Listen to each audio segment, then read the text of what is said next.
He was the doctor everyone trusted with the final word on life and death, until one night a death certificate slid across his desk with a name he knew too well, his own. Dr.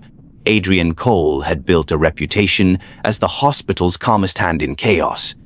He was the man who walked the fine line between life and death without flinching, whose signature ended the uncertainty for families clinging to hope.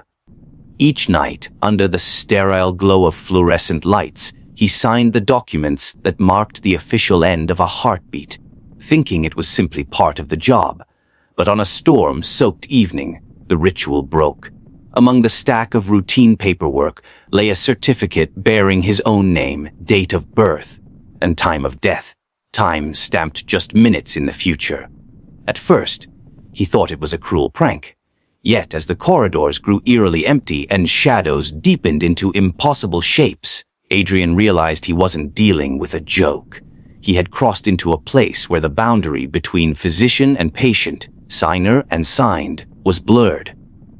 Now, trapped in a hospital that reflected his own guilt and grief, Adrian must uncover the secret of the ledger he has been unknowingly feeding for years, or become the next name permanently etched into its pages.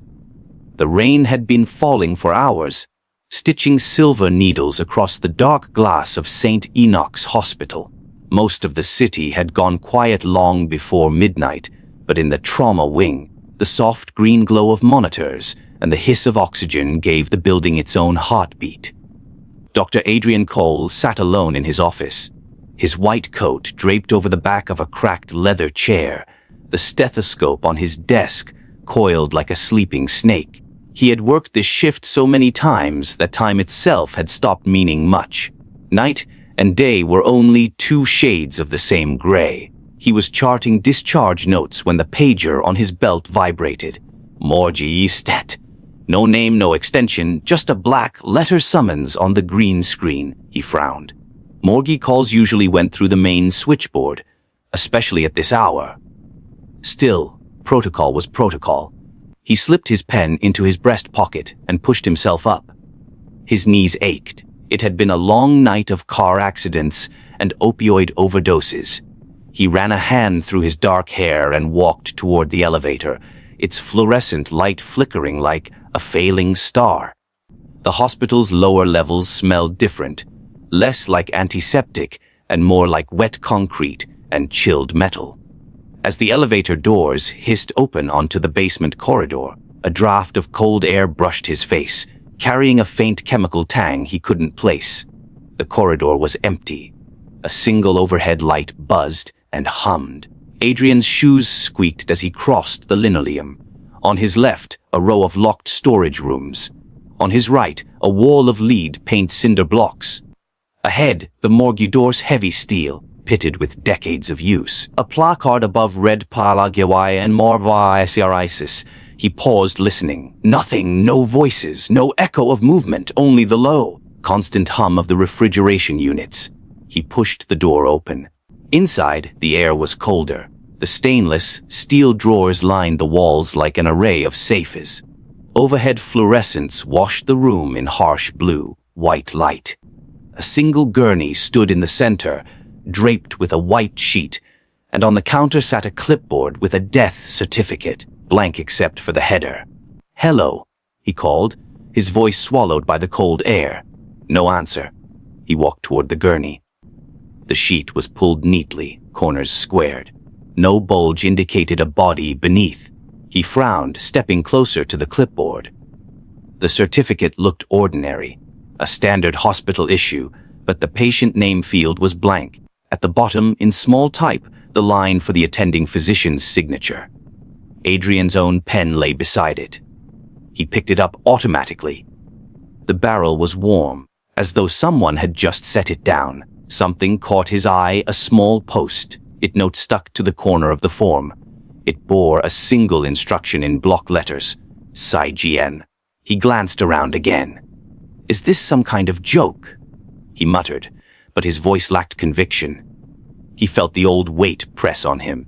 Exhaustion, yes, but also something darker, something he couldn't name. He had been signing these papers for years, Overdose, myocardial infarction, homicide, suicide, accidents. The dead passed through his hands as names, as numbers, as dates of birth and death. But tonight felt different. The pen hovered over the signature line. Dr. Adrian Cole, MD. A tremor ran up his fingers. The lights flickered. When they steadied, there was writing on the form. Not in his handwriting. It was far too precise, like machine print, but somehow human. He blinked, leaned closer. Name of deceased Adrian Cole. Date of death, September 25th, 2025. Cause of death, pending autopsy. He stared at it, his pulse hammering in his throat. No, he whispered. No, this isn't funny. The line for the physician's signature was still empty. The post, it still said Sajien. He stumbled back from the counter. The stainless steel of the drawers reflected him in distorted panels. In one reflection, his face lagged a second behind his movement. In another, his white coat was gone, replaced by a patient gown stained at the collar. A sound rose from the far side of the morgue, a slow scrape, like metal sliding against tile. He turned sharply. One of the drawers had slid open an inch. The tag on the protruding tray swung gently. No breeze could have moved it. He stepped forward despite himself. The tag read Cole, Adrian pending. His stomach flipped. He reached for the tray handle, stopped himself. This isn't real, he said aloud, as though speaking could anchor him. His voice echoed back to him, distorted, deeper. Then the phone rang. A black rotary phone sat on the corner counter, an antique the pathology staff kept for emergencies. It had not rung in years. Its bell was shrill, metallic, and urgent. He picked up the receiver. Dr. Cole, he managed, his voice cracking. A silence. Then a whisper, his own voice, but weaker, as though spoken from a deep wells. Sign it. The line went dead. He slammed the phone down, his hands trembling. He turned toward the elevator doors, but the corridor beyond the morgue had gone dark. He could still see the glow of the elevator's call button, red as a clot of blood. His pager vibrated again. He yanked it from his belt. Kyodi Bui Tirmama BY3. Normal enough, except for the patient name scrolling across the screen DADN. He dropped the pager. It hit the tile with a plastic crack. He stared at the gurney in the center of the room. The sheet that had been smooth and flat now had a shape beneath it. A human shape. Shoulders, chest, legs. His legs moved without him, carrying him closer. He reached out and pinched the sheet at the corner. His heart hammered so hard he could feel it in his jaw. He pulled the sheet back. The body on the gurney was his, skin waxen. Lips parted, a faint smear of dried blood at the temple, and around the wrist, a hospital bracelet. Cole, Adrian. Time of dead Sado 3. He staggered back, knocking over a tray of instruments. They clattered across the tile. His breath came in gasps. The fluorescent lights above flickered again, buzzing like trapped wasps. He stared down at his own hands. For a moment they seemed translucent, like frosted glass. He pressed his palm to the counter. It left no print. No. He backed toward the door, but the gurney wheels squealed as it shifted, inching closer to him. The corpse's head lolled sideways. The eyes opened, his eyes, and stared at him with the detached, glassy calm of the dead. "Sign it," the corpse said. For a long moment, Adrian couldn't move. The corpse on the gurney, the one wearing his name bracelet, lay perfectly still now, eyes once more closed, the lips slack. He felt like he had been dropped into an ocean trench where the water was too dark to see and too heavy to breathe. He forced himself to inhale, then exhale.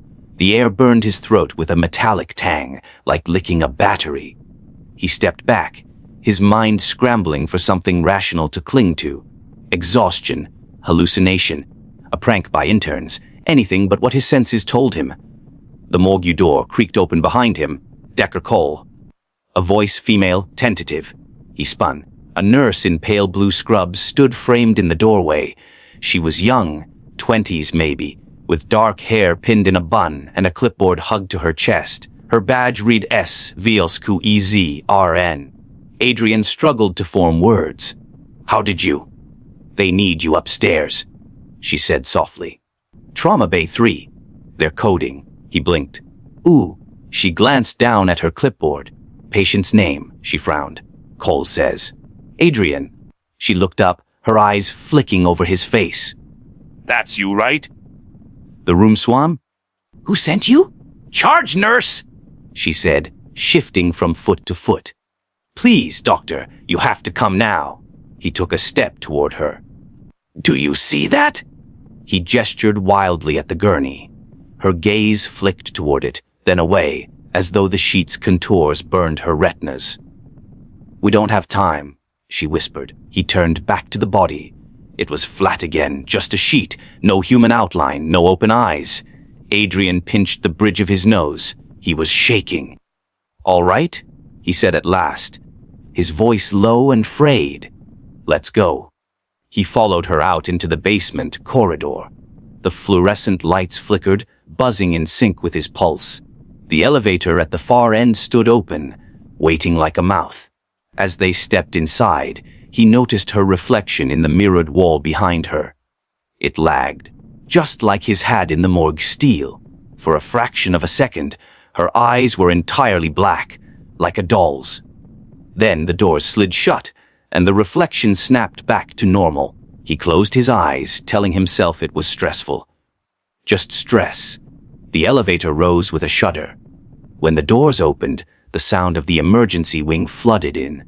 Monitors beeping, voices calling codes, the soft rush of feet on tile. Trauma Bay 3 lay at the end of the corridor, curtain half drawn. Adrian pushed it aside and stopped dead. On the bed lay himself, the same pale face, the same dried smear of blood at the temple. Monitors flatlined in a single unbroken tone. Nurses crowded around, one performing compressions, another squeezing an ambu bag. "Doctor," a voice barked. "We're losing him." He couldn't move. The team parted slightly to make room for him. He felt the nurse Velasquez nudge him forward. "You're attending," she said softly. He stumbled to the bedside. He could smell his own skin. Cold sweat, antiseptic, and something sweet underneath, like rotting apples. "Push one of the IP," someone said. He forced his gloved hands into motion, picking up the syringe, depressing the plunger into the IV line. He heard himself say, "Charge to 200, though he hadn't meant to speak. The defibrillator paddles crackled. They shocked the body. Its chest rose and fell. Monitors flickered, then flatlined again. Adrian stared at the face on the bed. It wasn't just similar. It was exact. Even the mole under the left eye. Even the scar on the chin from a childhood bicycle accident. "Time of death?" a nurse asked quietly. He opened his mouth, but no sound came. The room around him blurred at the edges. The overhead lights dimmed, a low-frequency hum filling the space like a massive hidden engine. Velasquez stepped forward. "Doctor," she prompted. "We need a time of death."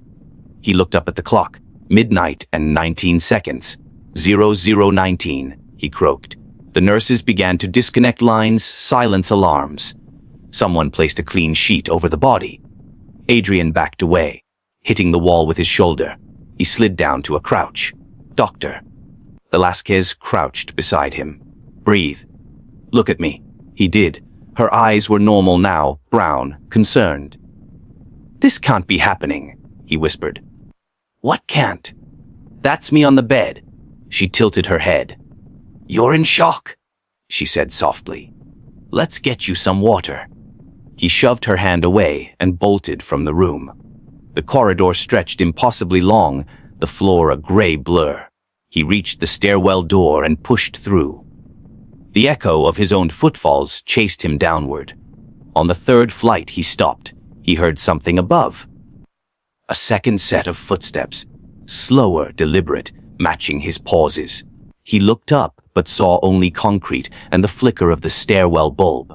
When he reached the basement again, he paused, hands gripping the cold rail. His breathing sounded strange, doubled, as though someone else inhaled and exhaled with him. He pushed back into the morgue. The gurney stood exactly as before, But now the clipboard bore a completed death certificate. His name is typed in clean black ink. Signature line Philid Adrian Cole, MD. But he hadn't signed it. He touched the paper. It was warm. His pager vibrated again. He didn't look at it. Instead, he crossed to the far wall where the trays of bodies lay and began opening them one by one. Each held a shape under a sheet. Each sheet bore a name tag at the foot: Cole, Adrian, Cole, Adrian, Cole, Adrian. Over and over, dozens of them, each slightly different. One older, one younger, one with a beard, one clean-shaven. He staggered back, eyes watering. The refrigeration hummed like a choir of bees. A sound rose behind him, the black rotary phone ringing again. He lifted the receiver slowly. "You signed it," his own voice whispered. "Now you must finish what you started." The line clicked dead. He set the phone down, staring at his reflection in the stainless steel counter. His reflection stared back but did not mirror his movements. It smiled, a slow, stretched smile, and beckoned him forward with one hand. The lights went out. Darkness filled the morgue like water flooding a sealed room. Adrian stood absolutely still, waiting for his eyes to adjust. But the blackness wasn't just absence of light. It had weight, texture. It pressed against his skin and ears, making each heartbeat sound like a fist against a door. He reached out. His fingers met cold steel. He traced the edge of the counter until he found the emergency flashlight clipped beneath it. The beam sputtered, then burned a sickly yellow, slicing a cone through the black. Dust motes floated like slow snow. The rows of drawers seemed taller now, like iron filing cabinets climbing into infinity. His own name tags still dangled from their handles, swaying gently in a breeze he couldn't feel. He swept the flashlight across the room. The gurney sat empty, sheet folded back neatly. The death certificate on the clipboard was gone. The rotary phone had vanished too, leaving only a circular dust ring where it had rested for decades. Adrian's throat tightened. "Okay," he whispered to the emptiness. "Think." He slipped the flashlight under his arm, dug into his coat pocket for his hospital badge. The laminated card showed his face smiling weakly above the words Atidendian Phys Ent Traumast Inekias. He turned it over. On the back was the access code to the secure records room. If something about his identity was unraveling here, the answer would be in the files. Every death he'd ever certified, every patient he'd ever lost. He had to see it in black and white, something real. He left the morgue and headed toward the records annex. The basement corridors were silent except for the hum of the HVAC and the occasional hiss of a steam pipe. The records room was behind a locked steel door near Pathology B. He swiped his badge and typed in the code. The lock clunked, heavy and deliberate, like a vault opening. Inside, rows of shelves held decades of patient files. Not digital but paper, thick and yellowed, bound in labeled folders. A faint smell of cardboard and decay permeated the room. He flicked the light switch. Only half the fluorescence came on, casting islands of visibility between stretches of shadow. He moved to the C section. The files here were arranged by surname. He found his own. Cole, Adrian, thick enough to require a rubber band to keep it closed. Hands trembling, he carried it to a metal table beneath a flickering light and opened it. The first page, his personnel file, medical school, residencies, disciplinary reports. Nothing surprising. He flipped to the back, expecting blank space. Instead, he found a tab marked Moda OICRTFITAS. He turned the tab. There it was, row after row of death certificates he had signed. Names, dates, causes. Some he remembered, some he didn't. But as he turned each page, he began to see a pattern. Each certificate bore a faint watermark in the background, a stylized hourglass and a single Latin phrase, OMMIARA, all things reversed. His stomach churned. He had never seen that on any official document before. He turned another page. Name of deceased Adrian Cole. Date of death 5 years ago. Cause of death, sepsis following trauma. Signed by himself. He flipped again. Another certificate. Same name, different date. Again and again, every few pages, a certificate with his own name. Different causes: car accident, gunshot wound, overdose. Each time signed by Adrian Cole, MD. "This is impossible," he whispered. A paperclip caught on his sleeve. He tugged it free and a slip of paper fluttered to the floor. He picked it up. It wasn't a hospital form, but a handwritten note on old stationery, ink faded to sepia. It read, "Ya u an a is I wag igina of the hm cho, ta oma 119 int idnghe." He checked his watch, 12:17 a.m. He'd already missed it, or perhaps he was still within it, depending on whose clock counted. He stuffed the note into his pocket and slammed the file shut. Behind him, something moved. He spun, flashlight beams slicing across the room. The shelves were rows of black ribs. Between them, a figure stood. Its face was in shadow, but it wore a white coat stained at the cuffs. In one hand it held a clipboard. The other hand beckoned. Adrian stepped back. "Who are you?" he demanded. The figure tilted its head. The beam caught its face for a fraction of a second. His own face, hollow-eyed and slack. Then the figure turned and slipped between shelves. Adrian lunged after it, a file clutched to his chest. He rounded a corner between stacks but found only empty space. The smell of antiseptic grew stronger, tinged with something earthy, like damp soil. He pressed his back against a shelf, trying to slow his breathing. He'd seen patients hallucinate under sleep deprivation, stress, or trauma, but this was different. The files were real. The certificates were real. The note in his pocket was real. Room 119. The number etched itself into his brain. That room had been locked for years. A wing of the hospital condemned after a fire. He remembered stories from old nurses about experiments, about patients disappearing, about a night clinic that operated off the books. He had thought they were urban legends. He left the records room and headed for the old wing. The hallways narrowed and grew dustier. Paint curled from the walls like old bark. Ceiling tiles sagged with water stains. He passed a sign half, covered with duct tape.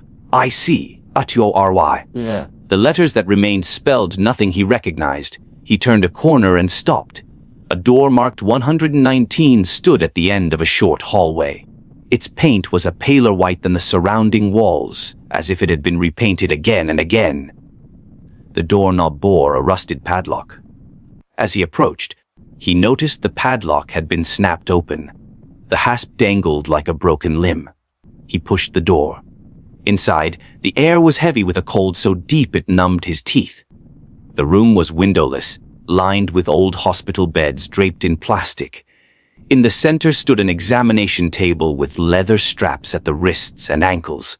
Above it, a single bulb burned with a sickly yellow glow. On the wall opposite, charts were pinned in neat rows. Not patient charts, but something stranger. Graphs of brainwaves overlaid with Latin annotations. Photographs of corpses mid-autopsy. Hand-drawn diagrams of circulatory systems branching into black spirals. And at the center of the room, on a metal desk, lay another death certificate waiting to be signed. He stepped closer. It was identical to the one in the morgue.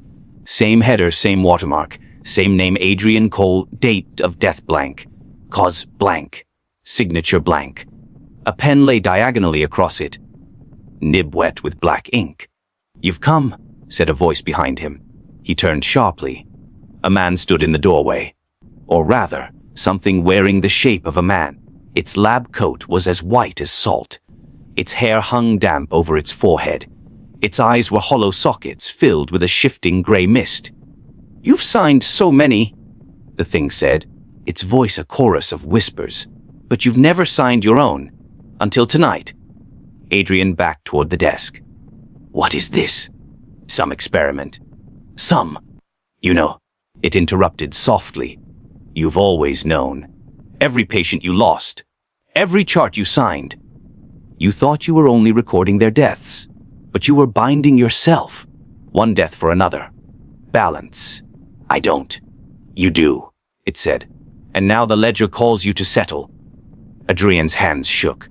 "If I sign, What happens? The thing tilted its head. You join the others. We can begin again. And if I don't? Its hollow sockets seem to deepen. Then you wander between rooms forever, a shadow in your own hospital. Adrian looked down at the certificate. His name shimmered on the paper as though written in mercury. He thought of the patients he had lost, the nights spent fighting for lives that slipped away anyway. He thought of the morgue drawers full of himself. He lifted the pen, but instead of signing, he slashed a black line through his name. "No," he whispered. "I won't." The room shuddered. The bulb above hissed and flared. The thing in the doorway recoiled slightly, its form flickering. "Then run," it hissed. Adrian dropped the pen and bolted past it into the hallway, his coat flaring behind him. The lights along the corridor popped one by one as he ran, plunging sections into darkness. Somewhere behind him, many footsteps followed, his own multiplied, echoing like a stampede. He reached the stairwell and took the steps 2 at a time. When he burst onto the main floor, the hospital was silent. No nurses, no patients, monitors dark, the reception desk empty except for a single phone off the hook. He picked it up. A whisper. "You cannot leave until it's signed." He slammed it down and backed away, his back hitting the glass of the main doors. They were locked from the outside. Beyond the glass was not the city, but an infinite corridor of hospital lights stretching into black. He turned slowly, realizing the hospital had become a labyrinth. And somewhere within it, room 110 waited, certificate poised, pen ready, ledger unfinished. Adrian leaned against the locked glass doors, his forehead resting on the cold pane. Beyond was no city, no rain, only an endless corridor of hospital fluorescence receding to a vanishing point. He shut his eyes, but the afterimage of the lights stayed burned into his retinas like rows of tombstones. "Think," he muttered. "Anchor yourself." He did what he had done in med school when panic crept up, recite the cranial nerves, the cardiac cycle, the steps of an intubation. His lips moved, but the words sounded strange, echoing back at him in other voices deeper, older. He forced himself off the glass and walked back toward the nurse's station. Everything sat exactly where it should. Chairs, computers, carts. Except there were no people. The digital clocks on the monitors all read the same frozen time, 12:19 a.m. The second hand ticked but never advanced. On the counter sat a single paper, a translation dictionary of Latin medical terms. Its spine was cracked, pages curled. He flipped it open. There, under O, was the phrase Omnia Reversa with a handwritten note beside it. Every life taken creates a mirror. Every signature binds the reflection. He ran his thumb over the words. The ink smeared under his touch as though still wet. Footsteps behind him. He turned. Nurse Velasquez stood in the hallway. Her scrubs were streaked with something dark at the knees. She held no clipboard this time. Her hands were empty, palms pale. "You found it," she said. Her voice was calm now, deliberate. "Omnia Reversa." He swallowed. "What is this place?" "The ledger," she said simply. "Every hospital has one, but few ever see it. It's where the ones who've been caught come to settle their accounts." "I'm not dead." Adrian snapped. Her eyes softened, almost pitying. "Aren't you?" He opened his mouth to argue, but stopped. He remembered the cold feel of his own body in the morgue, the waxen skin, the bracelet, the code blue, the flat line. Time of death. Velasquez took a slow step toward him. "You weren't meant to sign so many. Every certificate is a weight, a marker. Too many, and the ledger begins to pull you inside. That's why they warn young doctors to step away sometimes, to rotate off. But you never did. You stayed. Night after night." He backed up until his legs hit the counter. "You're not real," he said. She tilted her head. "I was, once. Cardiac arrest, 2 years ago. You signed my death certificate." She gave a small, humorless smile. "Now I help the new arrivals understand where they are." Adrian's mouth went dry. "Why me?" "You cared," she said. "Too much and too little, both at once. You kept trying to undo what couldn't be undone. The ledger noticed. It built a mirror. He glanced back at the Latin book. How do I leave? Velasquez's gaze flicked down the hallway toward the old wing. You finish the work, or you tear it up. She leaned closer, voice low. There's a third way, but it's harder.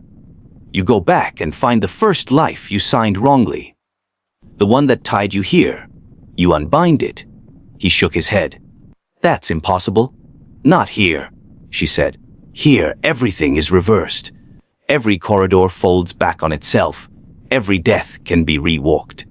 But only once. He thought of the stack of certificates in the file room, of his own name appearing again and again. Somewhere among them, one must have been the first. The anchor. Where do I start? He asked. Velasquez reached into her scrub pocket and pulled out a small black pager. She pressed it into his hand. When it buzzes, follow it, she said. It will lead you to the beginning. He looked down. The pager's display was blank. And if it doesn't buzz, then you're already gone. She stepped back, and her outline began to fuzz at the edges, like an image on a dying television screen. I can't stay with you. Not past the doors. Wait, he said. What doors? But she was gone. The hallway behind her was empty. Adrian stared at the pager. Then, as though on cue, it vibrated once, the screen lighting up with a single line of text ROM 3B or FIRESTIGHT. He felt the floor tilt under him. 3B was the trauma bay he had first worked as a resident 15 years ago. A night he had tried to forget. He began to walk. The hospital around him rearranged itself as he moved. Doors shifting, signs changing, colors bleeding. The linoleum under his shoes grew older, then newer, then older again, like time running backward. He reached a door marked 3B. Its window was fogged. He pushed it open. Inside was the trauma bay exactly as it had been 15 years earlier, analog monitors, older carts, nurses in different uniforms. The smell of cigarette smoke clinging to coats from an era before indoor bans. On the bed lay a boy of 12, chest crushed from a car accident. Blood pooled beneath him. Adrian remembered him. Jamie Ortega, his first code. He had been too slow, too green. The boy had died. But here the boy's eyes were open, darting around in panic. Help me, he whispered. Adrian staggered back. This was impossible. He had pronounced Jamie dead at 0211 that night. He had signed the certificate with shaking hands. He forced himself forward. Jamie, he said softly. I'm Dr. Cole. The boy's gaze locked on him. It hurts. Adrian pressed his hands to the boy's chest, feeling the fractured ribs shift under his palms. He could feel the boy's heartbeat flickering, a candle about to go out. You can change it, whispered a voice in his ear. He turned but saw no one. He began compressions. Airway. Bag. The motions came back like muscle memory. Come on, Jamie, he murmured. Stay with me. The monitors flickered, then steadied. The boy's pulse strengthened. His eyes fluttered closed, not from death, but from sedation. Adrian blinked, tears streaking his cheeks. He had done it. He had saved him. A sudden hiss filled the room. The lights dimmed. The boy's body dissolved into a mist of white ash that swirled upward and vanished. The bed was empty. In its place lay a single folded paper. He picked it up. It was a death certificate, Jamie Ortega, but the name was crossed out in thick black ink. Beneath, in smaller writing, it said Luddy G-R-E-U-C-E. The pager in his hand buzzed again. Find T next. He stumbled out of the trauma bay. The hallway beyond was darker now, lined with empty wheelchairs and IV poles like skeletal sentries. His badge felt heavy on his chest, as if weighing him down. He thought he heard Velasquez's voice whisper, You're unbinding yourself. Keep going. At the far end of the hall, a door he didn't recognize stood open, light spilling out. He stepped toward it, the pager vibrating in rhythm with his heartbeat. On the other side of the door lay another moment, another patient, another death he had signed. He understood now, each one he saved here loosened the ledger's grip on him. But each one also risked unraveling the hospital itself. The fluorescence above flickered faster, some popping with sparks. He took one last breath and crossed the threshold. The pager buzzed in Adrian's hand like a trapped insect. The screen flickering ROM 60C. Suargan IGHD. He pushed through the door, and the hospital dissolved again. The smell of antiseptic and cauterized flesh hit him. He was in OR 6C, exactly as it had been 8 years ago. Overhead lights blazed down on a table where a woman lay under anesthesia, abdomen open. He remembered this case, an emergency splenectomy after a car wreck. She had bled out on his table when a suture gave way. He had been too slow to clamp. Now here she was, alive but fading, the monitors jittering. He moved to the table, gloves appearing on his hands, instruments laid out as if waiting for him. He began to work, his motions faster this time, almost instinctive. He tied the suture tighter, clamped the artery, transfused blood. The monitors steadied. Color returned to the woman's face. For a moment, the OR was silent but alive. Then the walls shuddered. A low growl rolled through the hospital like distant thunder. The overhead lights dimmed to a red hue, casting everything in a bloody glow. The woman's body dissolved into white ash as Jamie Ortega's had, leaving another crossed-out death certificate on the table. Adrian snatched it up. EDGR ReduceD. The pager buzzed again. Feed AT next T. He staggered back, realizing with a chill that every time he changed a death, the hospital shook harder, the lights dimmed longer, as if some great beast awoke in its walls. He left the OR. The corridor outside had shifted again. The tiles beneath his shoes were now slick black instead of gray, reflecting his face in broken shards. Wheelchairs lined the hall like mourners. The air smelled of ozone and formaldehyde. A voice echoed from the intercom, soft but vast. You cannot unwrite the ledger. He pressed his back to the wall. Watch me, he muttered. The pager buzzed PSYCH ward patent 44. He followed the arrows. The psych ward's door swung open on silent hinges. Inside, the air was colder, padded cells stretching into darkness. In the nearest cell, a man sat curled in a fetal position, whispering to himself. Adrian remembered him. A schizophrenic who had hanged himself with a bedsheet before Adrian could intervene. Adrian unlocked the door, crouched beside him. You're safe, he murmured. You're not alone. The man's eyes flicked up, watery and scared. They told me to do it, he whispered. No, Adrian said. Stay with me. We're leaving. He cut the sheet, sat with the man, grounding him. Slowly the tremor left his hands. The man's face relaxed. He exhaled, leaning against Adrian's shoulder. Then, like the others, he dissolved into white ash, leaving another crossed-out certificate. The pager buzzed again, but this time the message read as taub. The hospital roared, a deep groan as though its beams and pipes were twisting under pressure. Lights shattered, glass rained down. The intercom voice boomed. Balance must hold. Adrian ran. The corridors bent and looped, doubling back, floors tilting like a ship in heavy seas. Doors led to other doors, staircases dropped into pits. He clutched the pager and the stack of crossed-out certificates to his chest, a lifeline of paper. At last he burst back into the morgue. But it was no longer the small basement room. It was a cathedral of steel drawers stretching up into darkness, each tagged with his name. The gurney in the center had grown into an altar, piled high with unsigned certificates, and at the far end, standing tall and robed in a coat made of death sheets, was the figure from room 119, hollow-eyed, mist swirling. You've undone too many, it intuned. There is no more balance. Adrian stepped forward, shaking but resolute.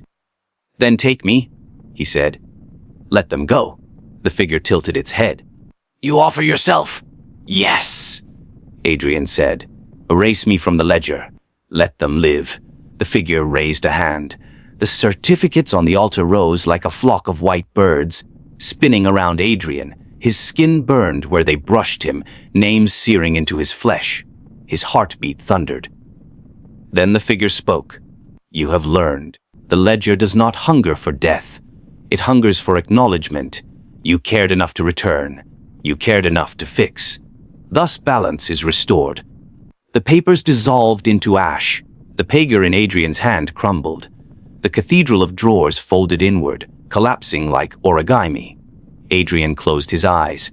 He woke in a hospital bed, sunlight streaming through a real window. The smell of coffee and antiseptic, the hum of a working city outside.